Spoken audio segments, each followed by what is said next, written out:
You didn't choose to buy that. Something chose for you.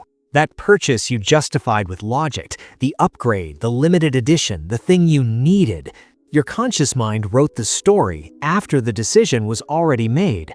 Neuroscience calls it post hoc rationalization. Advertisers call it Tuesday.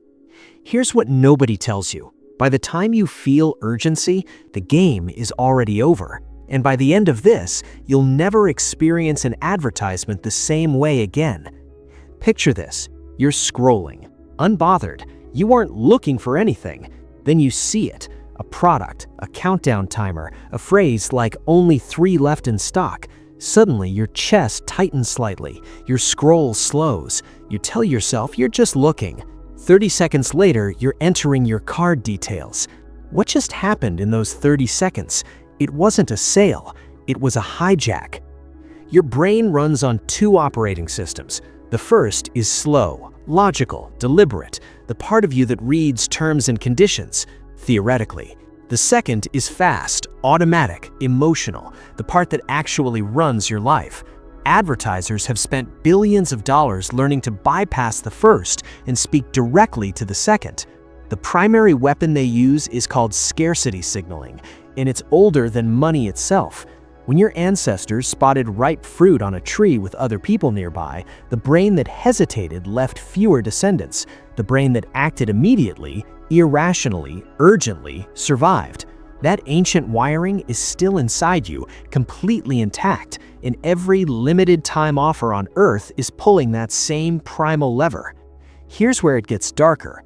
The scarcity doesn't even have to be real. Studies show that simply labeling something as scarce, even when supply is identical, increases perceived value and purchase urgency by up to 50%.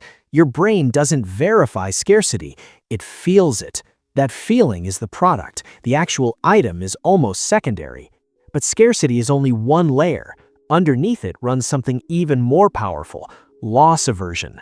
The psychological pain of losing something you already feel you own is twice as intense as the pleasure of gaining it. So when an ad says, "Don't miss out," your brain doesn't hear opportunity, it hears threat. And humans are wired to escape threats, not analyze them. This is why the most effective ads don't sell you a product, they sell you a version of yourself you're afraid to lose. So how do you rewire against this? You don't fight the feeling, you create a gap between the feeling and the action. First, name what you're experiencing out loud. Literally say, "I'm feeling urgency right now." Naming an emotion activates the prefrontal cortex, your logical brain, and interrupts the automatic response. Second, ask one question before purchasing anything non-essential.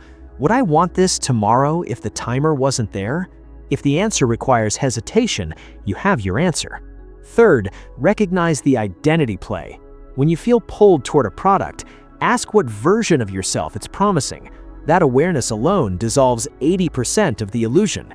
Fourth, delay for 20 minutes. Not forever, just 20 minutes. Urgency manufactured by marketing almost never survives 20 minutes of actual time. Here's the reframe that changes everything.